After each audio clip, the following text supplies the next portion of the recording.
लोकनायक जयप्रकाश जिला नागरिक अस्पताल में कोरोना वैक्सीनेशन कार्यक्रम के तीसरे चरण के 23वें दिन 100 लाभार्थियों को कोरोना वैक्सीन दी गई। ये जानकारी संस्था के चिकित्सा अधीक्षक और हृदय छाती रोग विशेषज्ञ डॉक्टर शैलेंद्र ममगई शैली ने इस अभियान की समाप्ति पर दी।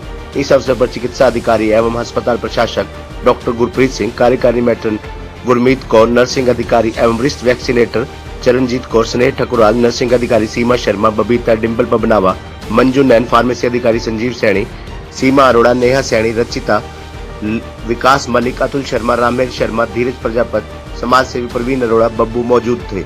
इस अवसर पर डॉक्टर ममगई ने बताया कि इस अभियान के तहत 40 महिलाएं और 60 पुरुषों को कोरोना वैक्सीन दी गई।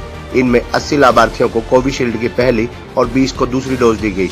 डॉक्टर शैली ने इस अवसर पर इस बात पर चिंता व्यक्त की कि लगभग 9 महीने दहशत के साए में जीने और फिर टीकाकरण अभियान शुरू हो जाने के बाद लोगों के मन से कोरोना का डर निकल गया है और जनजीवन के रास्ते पर आने के साथ ही लोग धीरे धीरे सामान्य गतिविधियों के आदी हो चले हैं। इसके अलावा कोरोना संक्रमण के बढ़ते मामलों ने देश की चिंता बढ़ा दी है। उन्होंने इस अवसर पर चिंता जताते हुए कहा कि आज देश के सामने बेईमान कोरोना वायरस द्वारा जनित महामारी की लहर का खतरा मुंह फैलाए सामने खड़ा है। पिछली बार देशवासियों ने अपने ही संयम और सावधानी से इसे काबू किया था। आज देश को फिर इसी सजगता की जरूरत है और यही सबसे बड़ा राष्ट्रीय कर्तव्य है।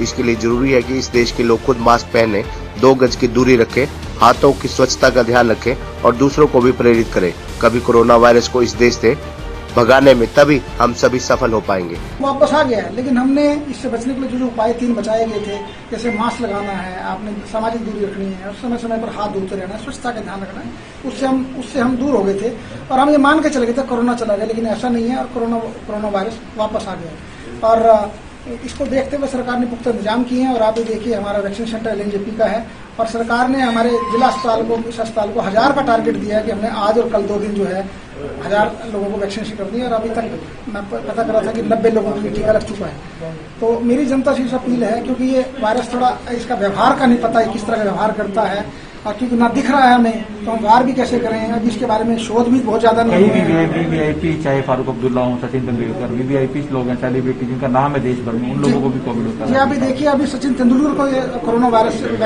से पीड़ित हुए हैं, बड़े बड़े लोग हैं, फारूक अब्दुल्ला हुए हैं, जैसे पीछे उपराष्ट्रपति वेंकैया नायडू हुए थे और इसका मतलब ये किसी को बख्श नहीं रहा है। पीछे 20 साहब को भी हुआ था, काफी लोगों को हो रहा है। तो हमने जो है ये मान के चलिए, ये नहीं है कि ये किसी को बख्शता है, ये धर्म निरपेक्ष है, ये जाति निरपेक्ष है, ये आयु निरपेक्ष है, ये सब कुछ निरपेक्ष है, ये किसी को बख्शता नहीं। क्या मानते हैं लोग? आईवाश नहीं हो रहे कि वो मास्क नहीं लगा रहे, जो सरकार गाइडलाइन जारी करती है उसका पालन नहीं करे, यही कारण है? हाँ, मुख्य कारण ये है। देखिए सबसे बड़ा ये है कि हम जो है ना इनका पालन नहीं कर रहे, जो कि सरकार गाइडलाइंस है, जैसे मास्क लगाना, सामाजिक दूरी का पालन करना, 2 गज की दूरी रखना और समय समय पर हाथ धोते रहना।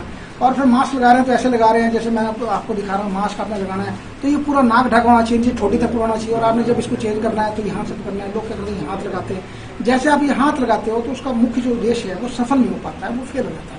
तो आपने इसको लगाएं तो ढंग से लगाएं और लगाएं जरूर लगाएं। आप घर निकल रहे हो, अब तो चलान भी सरकार ने शुरू कर दिया है, पुलिस डिपार्टमेंट लोग खड़े हैं। तो मेरी जनता से ये निवेदन है, कृपया अपना ख्याल रखें। जब आप अपना ख्याल रखेंगे तो ऑटोमेटिकली आप हमारा भी ख्याल रखेंगे, जनता का ख्याल रखेंगे। आप MS हैं, आप जाने माने हृदय छाती विशेषज्ञ भी रहे हैं, आपकी क्या अपील रहेगी लोगों को? देखिए मेरी जनता से यही अपील है कि सरकार द्वारा जो जारी दिशा निर्देशों का पालन करें, जिनमें मास्क, सामाजिक दूरी और स्वच्छता का ध्यान रखना है। और जिन जिन लोगों को ये कहा गया कि आप टीका लगवाएं, जैसे 1 अप्रैल से हम 45 साल की उम्र के हर व्यक्ति को टीका लगवाने जा रहे हैं, तो जो दिशा निर्देश आगे जा रहे हैं टीका, वो टीका लगवाएं। खबरनामा हरियाणा के लिए डॉक्टर राजेश वधवा की रिपोर्ट।